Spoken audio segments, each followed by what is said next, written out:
Good evening. The webinar titled Understanding and Leveraging Your Online Reputation will begin in precisely 1 minute. Please hold and we'll start at 8:01. Thank you very much.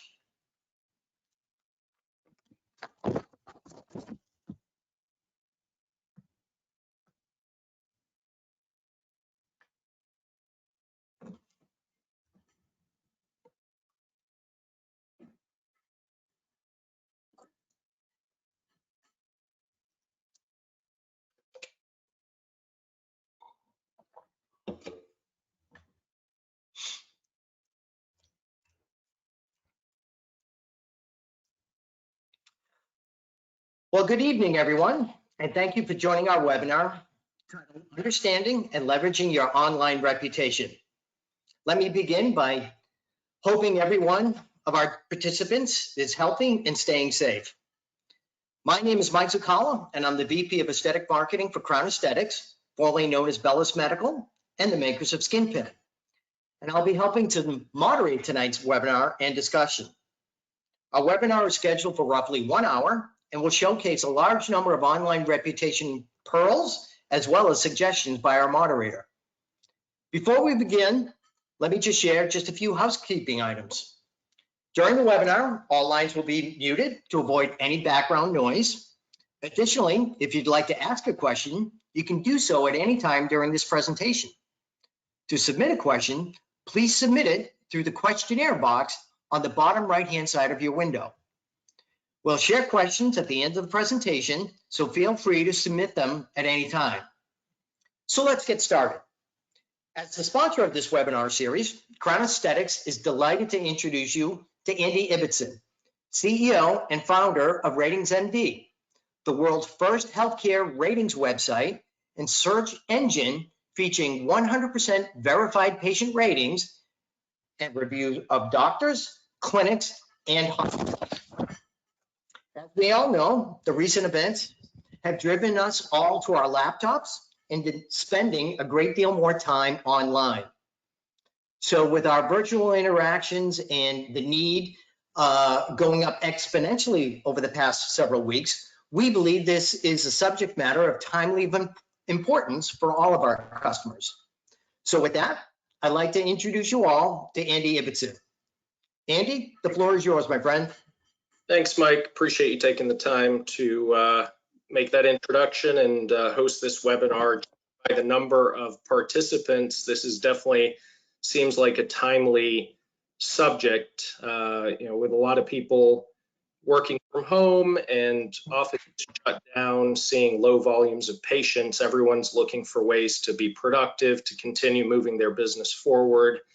And a lot of people see this as a good time to try to build and grow their online reputation. Something you know is important, you know you should be doing, but in the hustle and bustle of running your practice, often is something that gets put off. I've even had a number of real estate agent friends over the past couple of weeks reach out to me asking for advice on how to build their reputation, knowing that that's an area that I've focused on for well over a decade now. They're just like everybody else looking to stay productive and keep things moving forward.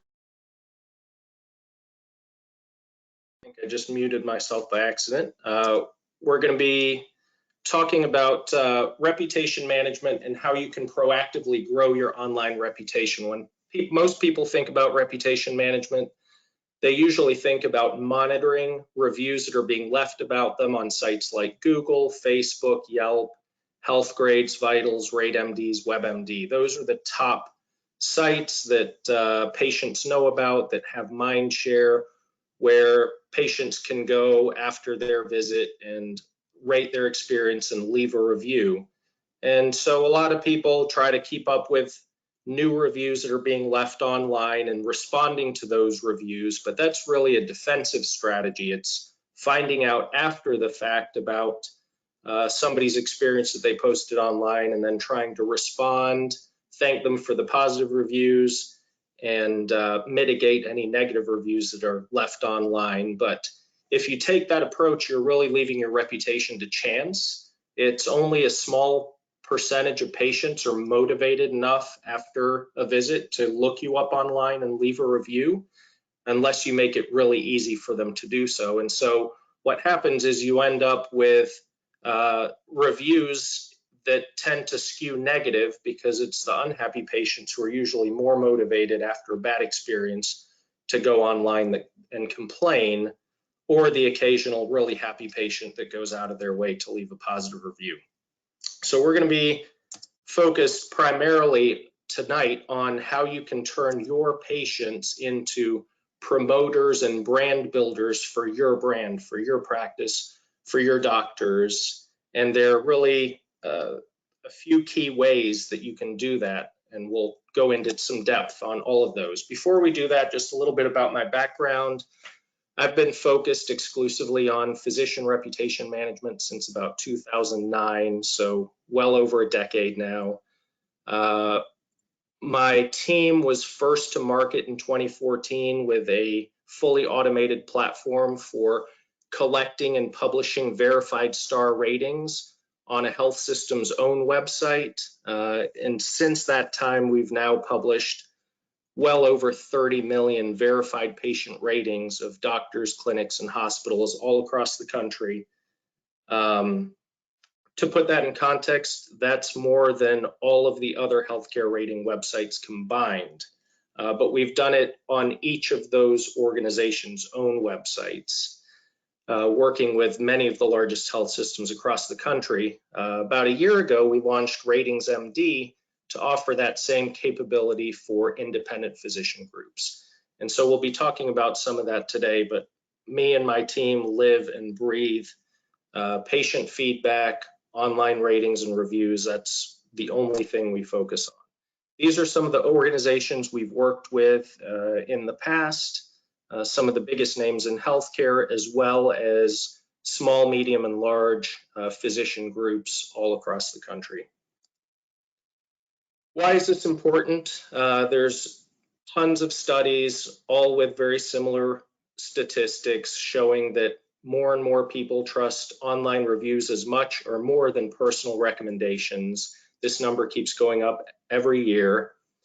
And, you know, I think one of the reasons for that is when you get a critical mass of reviews like you do on Amazon and TripAdvisor, you figure that many consumers can't be wrong. Whereas an individual recommendation from a friend or family member, you know, that's just one data point. They may have had a really great experience or a really lousy experience, but, you know, when you have 50, 100, 200, 300 reviews online, that's hard to fake. 7 out of 10 consumers, nearly 8 out of 10 say they look at online reviews when searching for a doctor, and nearly half say they look at online reviews before scheduling appointments. So these numbers, as I said, keep going up every year. This should be nothing new to you. I'm sure you've been seeing similar studies and reports over time. So what we're going to focus on are really 3 different areas where you can proactively grow your reputation. One is how you can generate more Google reviews. Google reviews are becoming more and more important just because of their visibility. You know, when you Google someone by name, let's say a friend, family member recommends a particular doctor or practice, 9 out of 10 patients are going to Google them, if nothing else than to look up their phone number and address and directions and see about scheduling an appointment. And the Google reviews, as you all know, come up in the knowledge panel over on the right. They're featured prominently in maps.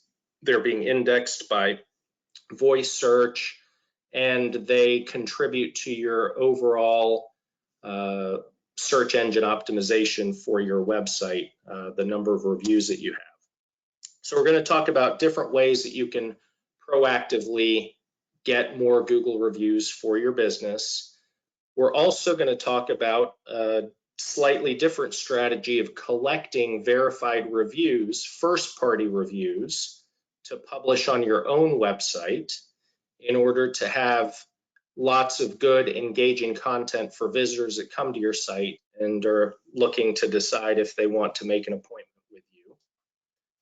And then we're going to show examples of how practices are sharing their reviews on social media, Facebook, Twitter, and other channels to spread the good word as these reviews start coming in. So those are the three topics we're going to focus on, starting with generating Google reviews. So as I mentioned earlier, if you're just leaving things to chance, or maybe you put up a tent card asking people to leave a review, most patients aren't going to take time out of their day to do it. Even if they had a good experience, they walk out the door, they're ready to move on with their day and whatever is next.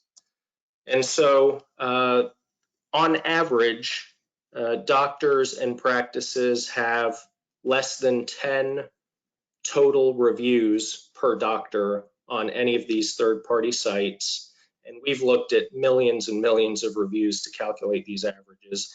And the average star rating for a doctor across the web and on Google is a 3.8. So if you're not soliciting reviews, chances are you're a 3.7, 3.8, or a 3.9. It's a pretty narrow band. Nearly everybody we look at falls in that range.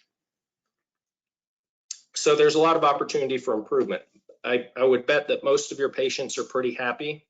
They're just not taking the time to leave a review unless you're asking them to and making it really easy for them to do that. So I want to walk through a quick case study. This is a 16 location physician group that we started working with in October. They employ 32 physicians across those 16 locations.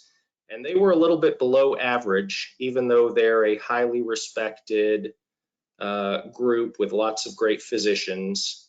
They were a 3.6 average on Google, and they've been in business over 20 years. During that time frame, they had collected a grand total of 119 Google reviews across those 16 locations, just leaving it up to chance. Within 60 days of implementing a program to ask every patient after their visit to leave a Google review, they went from a 3.6 to a 4.6 average, so a full point improvement in their Google rating, and they went from 119 Google reviews to 433.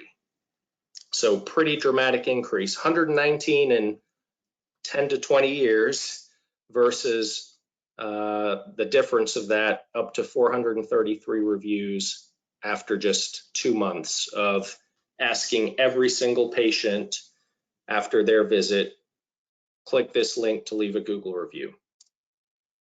So this is what it looked like for them. It was Retina Group of Washington, ophthalmology group, and 4 hours after each patient visit, they sent this email with some text. Thanks for coming to see us.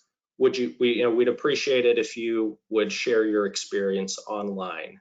And they gave a link that took you straight to the leave a review window for that Sterling location's Google My Business profile. And then for folks who didn't want to leave a Google review, they also gave them the option to click and leave a Facebook review on their Facebook page in the reviews section. So this is what it looked like if you click the Rate Us on Google button. It takes you straight to the Sterling location's Google My Business leave a review screen. Click 1 to 5 stars, optional comment, hit submit, and you're done. So less than 60 seconds for a satisfied patient to look at the email, click on the link, click 5 stars, and hit submit. Maybe a little longer if they chose to write a lengthy comment. And so they've now been at this over 5 months. And during that 5-month time frame, they've seen an additional 1/10 improvement on their average Google rating across those locations. They're now at an average of 4.7 for their locations, and they've collected over 1,000 Google reviews now. And so if we break it down by location, because I know a lot of you on the phone maybe just have 1, 2, or 3 practice locations. this is what it looked like for them. Their average number of reviews per location was less than 8. Now it's an average of 66, just 5 months later. And they were collecting on average 1 Google review per month at each location before. Now they're collecting nearly 12 Google reviews per location per month, right? So these numbers aren't massive, but when you start with, in the single digits or 15 or 20 or 30, and every month you're adding 10 to 15 new Google reviews, it doesn't take long for those new reviews to have a material impact on your score and for that number to get pretty big pretty quickly. And there's been a number of studies done now showing the value of increasing your star rating on Google and online. Harvard has actually done this study twice now. I think they did it first in 2009 and then again in 2016. They looked at star ratings for restaurants on Yelp, so slightly different case study. But they found both times that a 1-star increase in their star rating led to a 5 to 9% increase in revenue. And we see similar studies coming out for healthcare showing similar results. So this can really translate into meaningful dollars for your practice. Just to sum up that case study, before actively soliciting Google reviews, Retina Group, only half of their locations were rated 4 stars or higher. Remember, their average was a 3.6. After 60 days, 15 of their 16 locations were over 4 stars, and now every single one of their 16 locations is rated 4 stars or higher, with most of them now being in the 4.6 to 4.9 range. So pretty dramatic difference. And the reason I bring this up is because of how Google works. I'm sure you've all done Google searches and noticed what's called the snack pack, the 3-pack of results that come up usually above the organic search results. If patients or any consumer does a search containing the word best or something similar, you're not even eligible to be listed in the snack pack, the 3-pack, if your average Google rating is under 4 stars. And most people don't know this, so it's critically important to have at least a 4-star rating on Google, or you're missing out on all of those local searches where people are looking for best dermatologist, best plastic surgeon, best esthetician, best med spa near me or in whatever town they're in. If you're not at least 4 stars, you're never going to appear in that 3-pack. And obviously, half of Retina's locations were never appearing, and the ones that were over 4 stars but only had a handful of reviews were usually not coming up on the top 3. If you click down here in the more places and saw the list of everybody, they'd be in that list, but rarely in the top 3. Now, for most of their locations, if you Google best ophthalmologist in or best ophthalmology group in whatever town they have an office, they're coming up in the 3-pack and usually at the top, just like this example here. And this is obviously important because the 3-pack comes up at the top of search results, both on desktop and mobile. And the more reviews and the higher rating you have, the more likely you are to appear in the 3-pack and move your way to the top. This also contributes to search engine optimization of your website and how you appear in the organic search results. This is the biggest factor. I think it counts 16% for search engine optimization of your website and web pages. On top of that, I don't know how many of you guys are doing near me searches. You don't even have to add the words near me. If Google thinks it's a local search, they default near me when they return their search results. But searches containing the word best or local searches near me, you can see the charts, they speak for themselves. Since 2016, there's been a 400% increase in local healthcare searches looking for best whatever near wherever I happen to be searching from. And so, you know, again, just emphasizing the importance of having a strong presence with Google. So switching gears a little bit, you know, the next best thing is coming up at the top of organic search results. And you do that a number of different ways. You know, obviously you have to have a well-built website that's mobile friendly and has good keywords.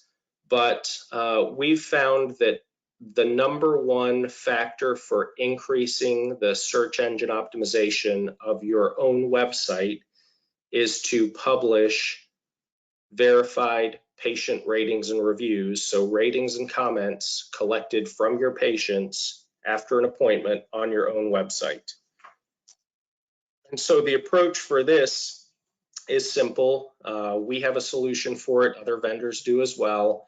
Instead of just sending a review request, click here to leave us a review on Google or Facebook or Healthgrades or Vitals, you can ask for what's called a first-party review. Those are third-party reviews because the patient is leaving the review on a third-party site. First-party reviews is where you're doing your own survey and collecting feedback for your patients to publish on your own website.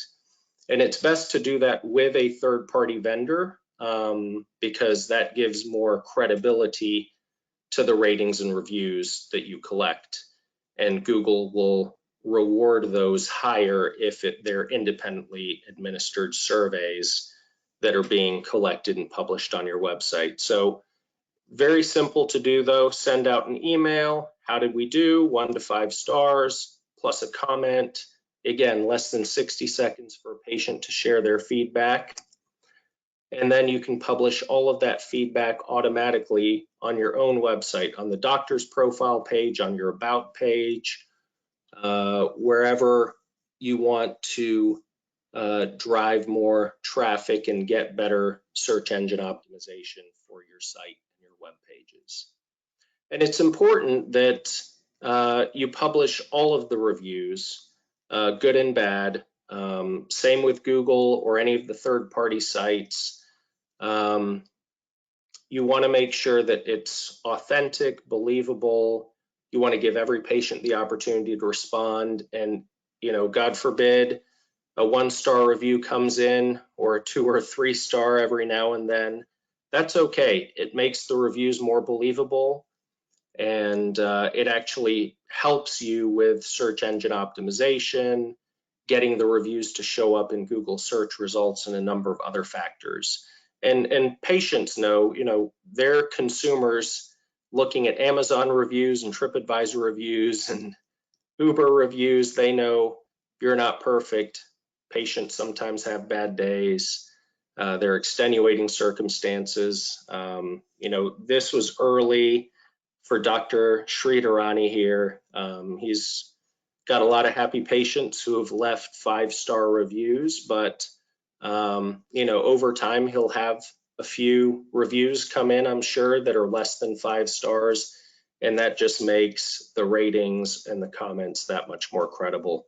So I would encourage you not to try to game the system and you know, only get 5-star reviews because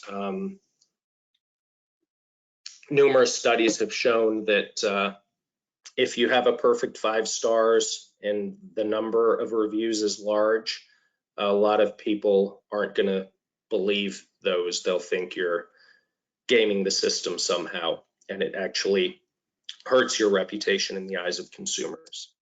But lots of organizations are doing this. Probably 2/3 of the top 500 health systems now have implemented this type of technology to send surveys after each patient appointment and publish 100% of that feedback on their website, on their physician profile pages. And they're seeing anywhere from 300, 400 to 1,300% increase in traffic coming to their website, coming to these pages because of the search engine optimization benefit that this provides. And the reason it's so effective is ever since Google launched, the three things Google values above everything else is unique, recent, relevant content. They want to give the most relevant content to consumers who are using their search engine.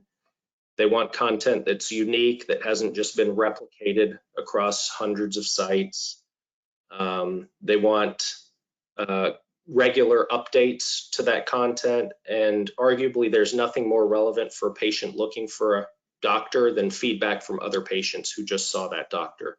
And so if you're getting reviews daily and weekly added to your site, that's completely unique content. You're turning your patients into content writers for your website, and it's highly relevant for Google. This is another example. We just saw Cleveland Clinic, Johns Hopkins is doing this. This is Cedars-Sinai. They actually aggregate the reviews for all of their doctors and publish them on their Find a Doc homepage. That's how valuable they see this.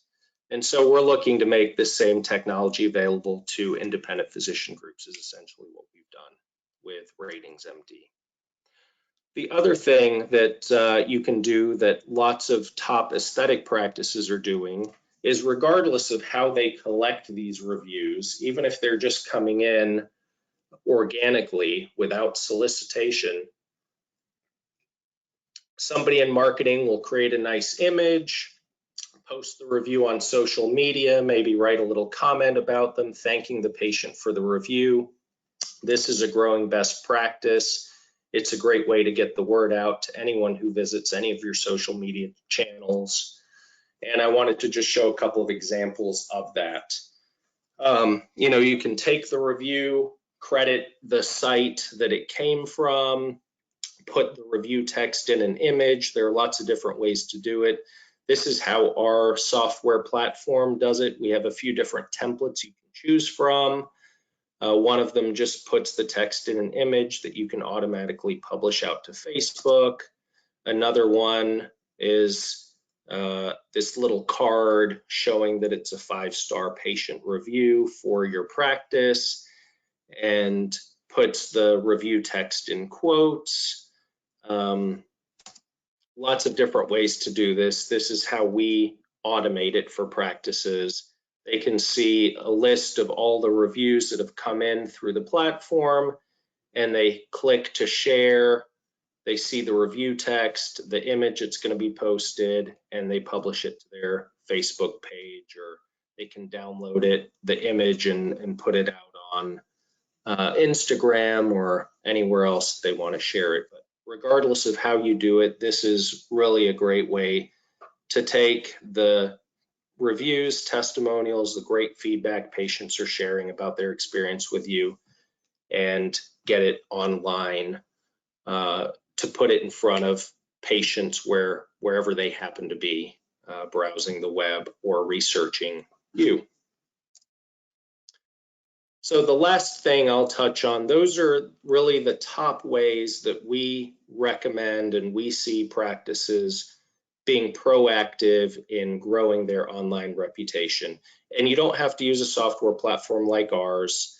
You can look up your own Google My Business link and send out your own emails manually to each patient, asking them to click and leave a Google review. Some people put links in their email signature, so every time they email a patient, in their signature is a link to click and leave a review, either third party or first party. We focused a lot on Google, but really the top 6 or 7 sites you want to focus on. The top 3 consumer sites, I'm sure all of you already know this: Google, Yelp, Facebook are the top 3 consumer sites that get the most traffic, that all allow healthcare reviews. And then Healthgrades, Vitals, Real Self, sometimes RateMD, sometimes WebMD are the top healthcare specific sites where patients can leave a review for a doctor or a practice. Those are the ones where you want to try to grow your reputation. We obviously think there's a lot of value in publishing reviews on your own website for the SEO benefit that delivers. But the last thing that I'm going to recommend is, if you haven't been able to make the time, it is important to respond to reviews that people are leaving. You know, a lot of people, if you respond to a negative review, try to take the conversation offline, acknowledge their grievance, and do your best to make it right. Over half of the time, if you're able to resolve their issue quickly, they'll actually go back and edit their review and change their review. If nothing else, it shows that you're listening and that you're responsive and that you care for other patients who go to that site and see the review. And if you have time, it's important to thank patients for positive feedback that they shared. Again, just to let other patients who are looking at those sites know that you're listening and that you care about the feedback that people are leaving. But if you haven't been doing this, you know, there are a number of reputation monitoring solutions which will send you an alert whenever a review is left on one of these sites to make it easier to keep up with. But in order to respond to reviews, you typically have to claim your profile on that website. So there are very varying levels of verification needed to claim your profile.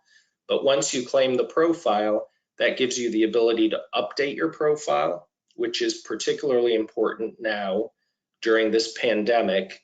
It's always important to make sure you have the right address, phone number, that you come up at the right coordinates on any map applications that patients are searching on or using for navigation. But having accurate hours of operation, letting people know whether you're open, if you're open part-time, what types of patients you're seeing.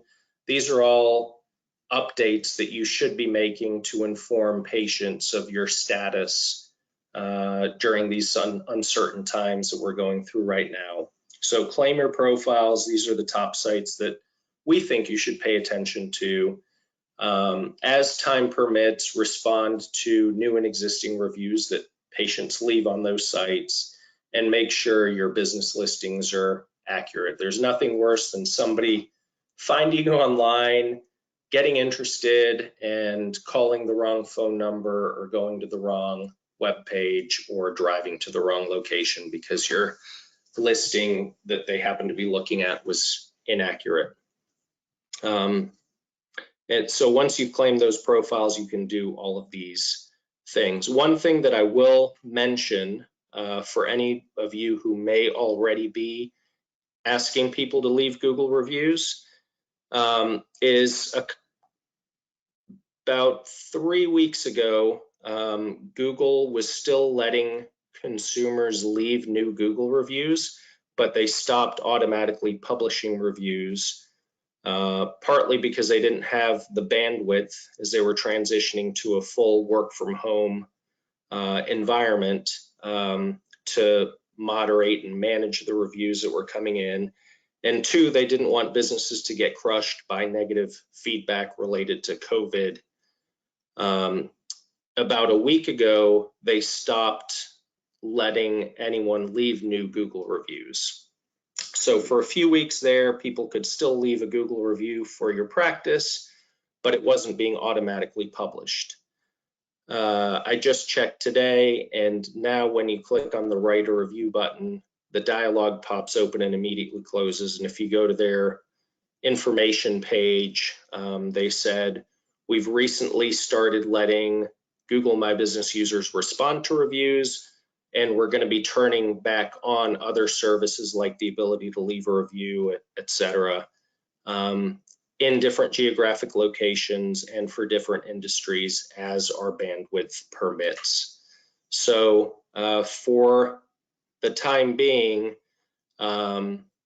just know that nobody can leave you a Google review. So if you ask for one, you know, it's kind of a wasted ask until that feature gets turned back on by Google. So you're better off asking people to leave reviews on sites like Healthgrades, Vitals, RealSelf, or Facebook, which are still accepting and publishing reviews, or reaching out to past patients and asking them to leave a first-party review that you can put on your own site and feature as a testimonial on your social media channels. So, want to wrap this up and leave time for questions. Hopefully you guys have a lot of good questions for me tonight. But this is a healthcare specific study that came out in the last couple of years, NYU, their School of Business, showing similar to the Harvard Business Review Business School study, that a 1-star increase in your online star rating leads to over 10% more patient appointments. So again, having a strong reputation and having a meaningful number of reviews really does translate into dollars for your business and the bottom line. The other thing I will throw out there is an interesting stat from a number of PhD researchers. The smallest number of reviews that they recommend on a website is 30. If you're going to be publishing your own verified reviews on your own site, they recommend not starting to publish reviews until you have collected at least 30. That's the smallest number that they feel is statistically valid, representative, and stable. If you have fewer reviews, then a 1 or 2 star review obviously can have a much bigger impact on your rating than if you already have 30, 40, 50 reviews. That one new review that comes in has a much smaller impact. So, in summarizing, more ratings across the web is going to drive more patients to your traffic, into your practice, more patients to your website, more patients to your business listings, which translates into more revenue for your business once you get back to normal. So, what can I do while my practice is slow or closed? We've covered a lot of this, but because Google is not currently accepting new reviews, my recommendation to you would be, if you haven't already collected verified reviews for your own website, do that. It's an easy ask of past patients. We have a number of practices we work with that will email patients who were in over the last 6 to 12 months, asking them, hey, would you mind taking 30 seconds to click here and share your feedback about your experience with us?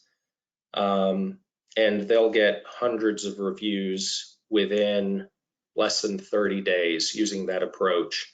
And they just export a list of email addresses from their practice management system or their EMR, load them into a system like ours, hit send, and the system will schedule those review requests to go out over a series of several days at the best day and time when you're likely to get the highest response rate.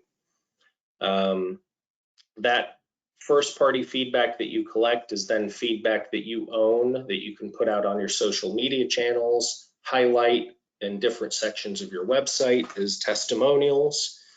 So that's one easy thing you can do with past patients. If you want to, you can similarly reach out to some or all of your past patients and ask them, if you haven't already done so, to leave a third-party review on sites that are still allowing new reviews. Facebook, Healthgrades, Vitals, RealSelf are the ones I would recommend just because they have the most traffic and the most mind share when it comes to healthcare reviews. And then, I'm happy to send out a link as a follow-up to the page where Google is providing updates about their business listings, including Google reviews. And as Google reviews come back online, I would focus on generating new Google reviews from new patients as they leave your practice. Google hasn't said when they're going to turn that feature back on, but given that they've turned on the ability to respond to reviews within the last week, I'm guessing over the next month or so, they probably will start turning reviews back on in different markets. But certainly that's something that you can be getting ready for now, is putting a program in place, looking at different vendors that offer solutions to automate the solicitation of reviews, automate monitoring of reviews, so that when you're back to full speed and seeing a full load of patients every week, you're not trying to do this on the side. You've already got a process and a program and a plan in place for growing your reputation on Google and across the web. So hopefully this has been helpful. We do have, a promotion that we're offering to help make this easier for you guys in partnership with Crown Aesthetics. We're offering our review generation software for free until your practice reopens. We know it's a challenging time for everyone. We want to do our part to help if we can, and potentially win some new business down the road. But if you're interested in trying our solution, I'd welcome you to go try a bunch of different ones and see what you like the best. But you can go to this URL at ratings.md, sign up /Crown, and you'll see a page. I've actually got it up here, highlighting our offer. We'll work with all of the Crown Aesthetics reps to kind of keep tabs on when their clients are coming back online and getting back to normal. You can select down here the number of profiles you want to request reviews for. We've got some promotional pricing. You can, if you're just one practice location and you just want to collect reviews for that location, it's just one profile. If you have 3 doctors and you want to collect reviews for all 3, that would be 3 profiles. But we're not going to charge your credit card automatically ever. You can collect unlimited reviews, first party or third party at no charge from now until you're back in business. And then once your practice reopens, we're happy to give you, extend that trial, see how you like it. And if you want to continue using it, then at that point, we would seek written authorization to charge your credit card. If we don't ever get that, or you don't hear from us, then your credit card will never be charged. So that's my pitch for our solution. Hopefully this information was helpful. Just throwing this out there in case you want to try it while you're working from home, but would love to open this up to questions. Yeah, no, outstanding job, Andy. That was a great presentation, fantastic suggestions. I thought your case study the results were really impressive. So hopefully that'll be a kudos to people to go to your website and go to that link to learn a little bit more about your organization and what you can do for them.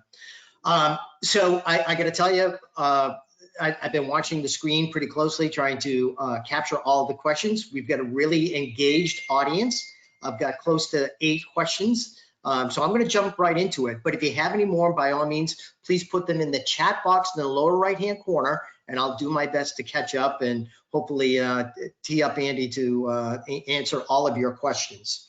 So the first one is probably going to be pretty relevant to our entire audience. So you talked about the importance of managing a less than stellar review and still managing to be authentic. So a question I'm sure people have is, how can they either delete or minimize the impact of a bad review?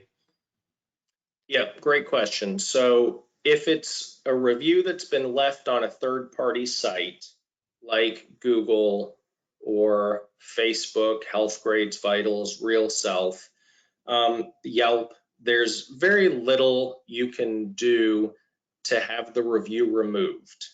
But if you respond to that review, you try to take the conversation offline, you try to make it right for that patient. Like I said, 6 out of 10 times in a few of the studies I've seen, If a patient feels like you made a legit effort, they'll go back and change their review. So that's one strategy, just focus on the importance of monitoring and responding to those reviews. But what I've found is the most effective is to just go out and collect as many new reviews as you can on that property.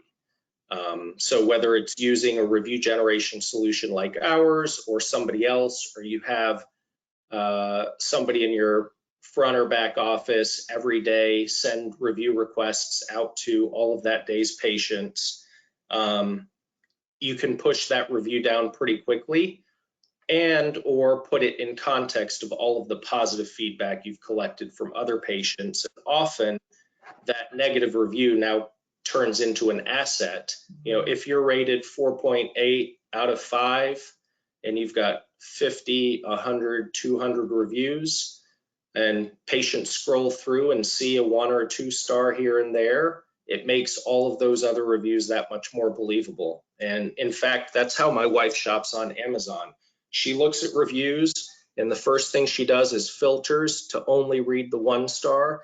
And if they aren't that bad, or they sound like you know, one-off situation, or like the person was just really angry and a little bit crazy, she's like, oh, okay, you know, I feel good about buying from this merchant. So being able to put those occasional negative reviews in the context of all the positive feedback you get, by making it as easy as humanly possible for patients to click on a link and leave a review, offense is the best defense more often than not.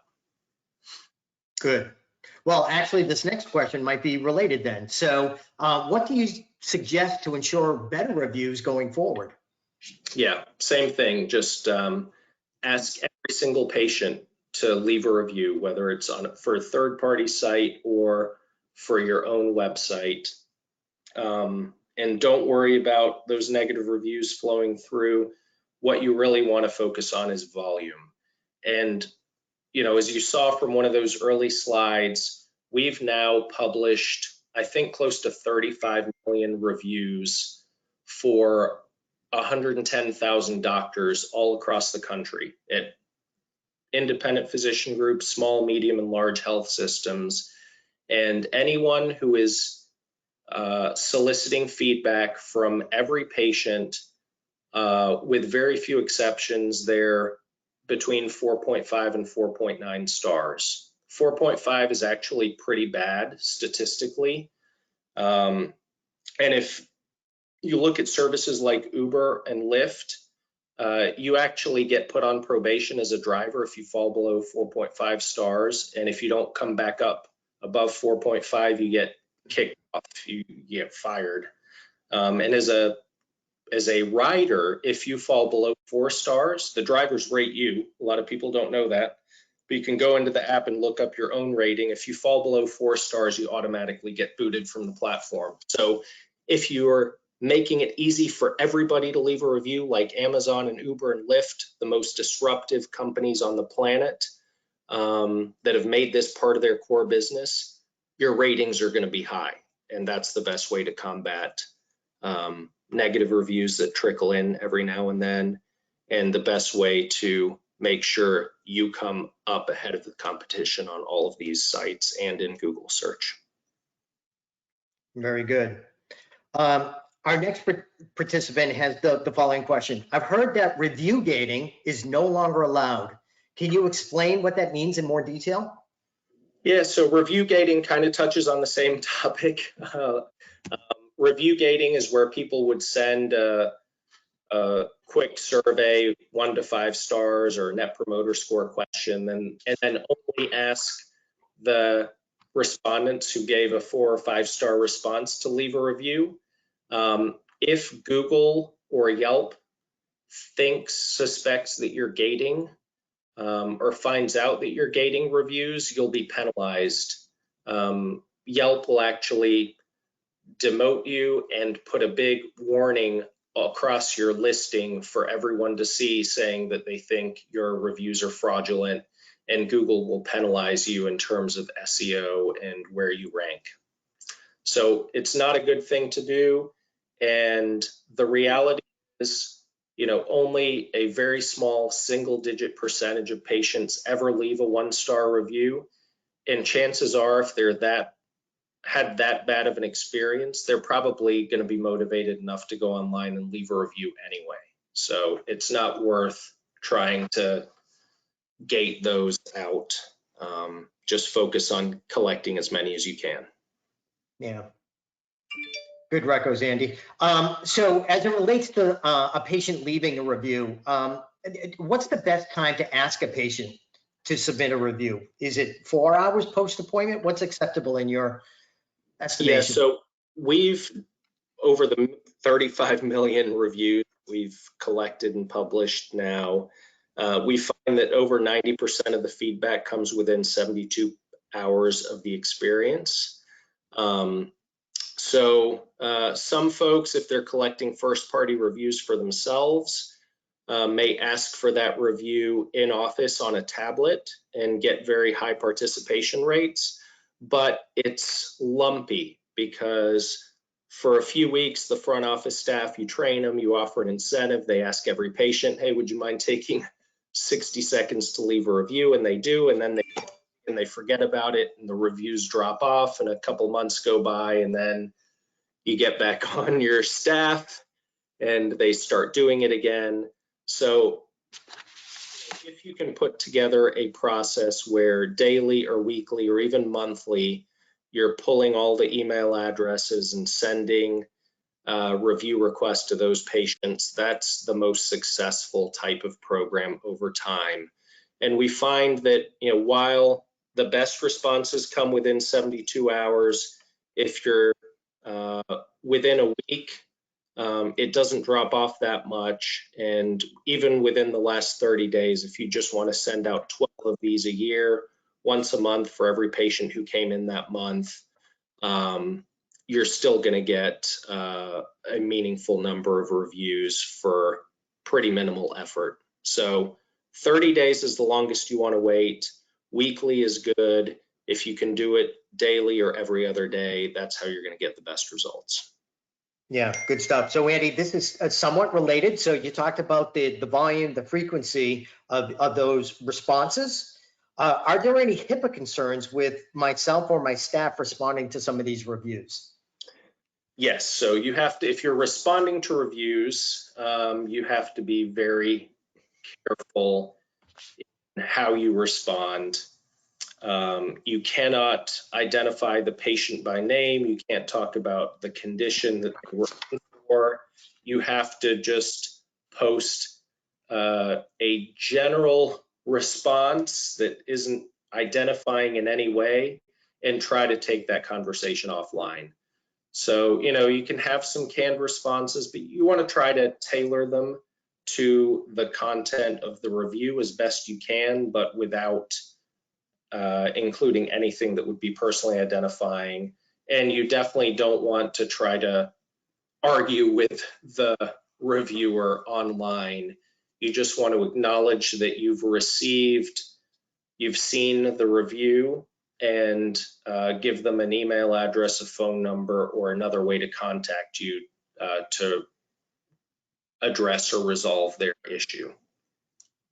Well said. Discretion is always best.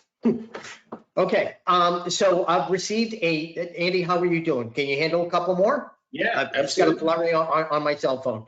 So Yep. This is one from a physician, and I'll just read it straight from my iPhone here. I previously worked in a practice where I personally set up the Google review page. I was the only doctor in the location, and initially all of the reviews were about me. Now that I have left, I can't edit the Google page, and people are upset I left and leaving bad reviews. What can I do? Yeah, so that's an interesting challenge. With sites like Healthgrades and Vitals, where typically it's a physician profile, you own that profile and you get to keep those reviews and maintain ownership of your profile regardless of where you happen to be working. If it's a practice location that is the Google My Business listing, then obviously any reviews that that practice collects are going to stay with that practice location, even if they mention you and you no longer work there. Where it gets challenging is if it's your name and picture for that practice location. Arguably, that's your profile, your reputation. You should own that. Where it gets difficult is in order to validate or verify ownership, Google, I think the only way they do it is they mail a card with a code to that address, and you have a certain amount of time to get that code and enter it to claim ownership of that listing. So I think in that instance, if the practice is not willing to give you that code so that you can take ownership of your Google My Business listing for that location and update the address to your current location that is not with that employer, I would think you just have to reach out to Google customer service and see what other options they can offer for you to take ownership of that listing. I wish I had a better answer for you, but the way you claim the listing is by having a physical piece of mail sent by Google to that address that you then enter into Google My Business to claim it as yours. Okay, good stuff. And of course, when we wrap up, Andy, you'll share your contact information. Maybe this individual can follow up with you if Yeah, needed. absolutely. Would be happy Okay. to help. Yeah, fantastic. And Okay, so, oh, go ahead, sorry. Yeah, no, we've been working long enough at this. I can try to reach out to one of our contacts at Google and see if I can get some better information. I just haven't had to do that myself or on behalf of a client, so I don't know anything beyond what I just shared. But happy to do some more research and try to find out. Fair enough. Thank you. So this next one should be a little bit easier than the last question. Do you work with dental practices that are currently doing cosmetic services such as skin pen and skincare lines? We do. So our partnership with Crown Aesthetics is for all practices that offer any aesthetic services. But Ratings MD works across all healthcare specialties. So the group example I gave, ophthalmology group, we've got cardiologists, orthopedic surgeons, all disciplines, and we do work with dentists as well. You know, it essentially works the same. And if there are any dental specific sites where you want to get more reviews, we can configure those links in our platform to solicit for those targeted websites, the same as we support Real Self for aesthetics, which a cardiologist wouldn't care about, right? Very good. Okay, so our next question is, I have over 300 5-star reviews, all non-Google. How can I get those on my website? All on Google? Non-Google, according to this text I just received. So I'd love to know where they are and who owns them. If they're first-party reviews that are testimonials that this individual or practice has collected, they could import those into our system, and we have a widget. It's 3 lines of text that you put on your website, and it automatically feeds the reviews to your website. If they're scattered across other third-party sites like Healthgrades, Vitals, Facebook, it is possible to aggregate those and display them on your site. You just have to make sure to follow their terms and conditions and provide the appropriate attribution to make it clear to anyone who reads the review, this is a review that came from Healthgrades or Facebook or Vitals, and link to the page where that review came from. Great. Happy So to Andy, provide more detail on that as well if that individual wants to reach out to me. okay, fantastic. And again, at the end of this, we'll make sure that everybody has your information. So I've got three more. Hopefully the time, you've got time to help us out. Three more Yeah, questions? good. It's 9 o'clock Eastern here. At 9 on the nosy. That's why I was checking. Okay, But, so I'm good. The only thing waiting for me is a glass of wine. I've been helping my 7-year-old with homeschool today. It's been a long day, so this is over. I'm looking forward to that. But yeah, let's take a few more. You got it, Professor. All right. So what are your recommendations about having a Google business listing for my practice versus the physician specific one, since I'm only a one physician practice? I think having the business listing for the practice is the most important. It's optional whether you want to add a physician specific listing as a secondary listing. I personally would recommend doing that because it makes you more searchable. It makes it easier for people to find you. If you only have your practice listing and somebody says, you should really go see Dr. Proctor, and they Google Dr. Joe Proctor, and nothing will come up on the if you don't have a Google business listing for your name, as an individual doctor. And so if you have one for yourself and one for your practice, then you'll get that Google My Business listing over on the right whenever patients search for either one. And then you can work with us or do it yourself to direct reviews to both of those profiles to build them both up. Obviously, it's going to take you longer because you're splitting your reviews across 2 different listings now, but the search result benefit outweighs the effort, in my opinion. Okay, very good. Next question. How do you handle clients that want to remain anonymous? As in the patient wants to remain anonymous? I believe that's how it's intended, correct? Yeah. So for HIPAA compliance, we capture first-party reviews for your own website and that go on social media. By default, those are 100% anonymous. And the reason we do that, one, to make sure we're nowhere near any HIPAA violation, and two, to get more reviews. If you disclose to the respondent, to the patient, your feedback may be shared anonymously online, then it's much easier to collect feedback and there's no issues publishing that feedback. If you want to display any portion of their name, like first name, last initial, you can't just display a disclosure. You have to have an explicit opt-in where they check a box and say, I give you permission to share first name, last initial along with this review. So one, that deters some people from doing it, and then the explicit opt-in is a bigger barrier for people to leave a review. And so for the 35 million that I talked about, those are all 100% anonymous. We do support the ability to collect their name and just display first name, last initial with a checkbox opt-in.